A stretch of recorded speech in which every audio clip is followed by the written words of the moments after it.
Август – разгар сбора урожая, на прилавках расширяется ассортимент продукции. Местные овощи пользуются большим спросом, но цены на них значительно выше, чем на привозные. В чем причина, узнавал Андрей Мухоплев. Наша съемочная группа посетила один из рынков Якутска. Некоторые добросовестные предприниматели предоставляют скидки для пенсионеров. И одна из продавщиц, ветеран труда, решила поделиться правдой о начале овощного сезона. Хочу вам сказать правду.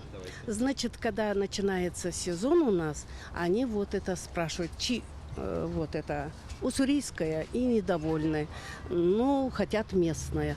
Когда местное у нас появилось, они берут уссурийскую. Вот это помидоры, потому что говорят, что дорого.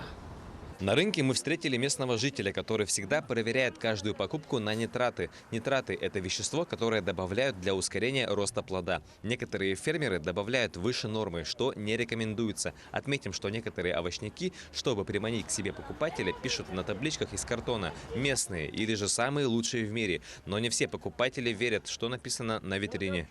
Вот пишут, везде написано «местный». Они не местные. Откуда вы знаете? А? Такое количество, местное нет. Я работал в Министерстве сельскохозяйства в те времена, когда Михаил Ефимович Николаев был министр сельскохозяйства. И у нас приходили люди с обкома, да, и говорили, что местная продукция составляет 30%, 70% все завозное. Сейчас у нас совхозов не стало, у нас уменьшилась производительность по сельскохозяйству по всей республике. Поэтому 30% даже не набирается. В советское время была поддержка финансового сельскохозяйства. Сейчас финансовой поддержки нету, такой особой. Нету совхозов, которые финансировались мощно бы.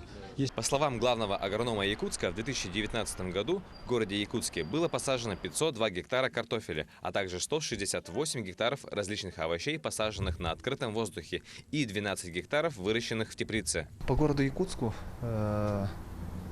задействованы в производстве плодово-овощных культур порядка 35 хозяйств, которые непосредственно занимаются производством плодово-овощных культур. То есть из них 10 хозяйств – это организованные хозяйства, а остальные – крестьянские хозяйства. Как позже добавил главный агроном Якутска, доля местных овощей на прилавках составляет всего лишь 10% от общего рынка. А какую продукцию выбирать, остается только нам. Андрей Мухоплев, Джилус Иннокентьев, Павел Пахомов, Якутск.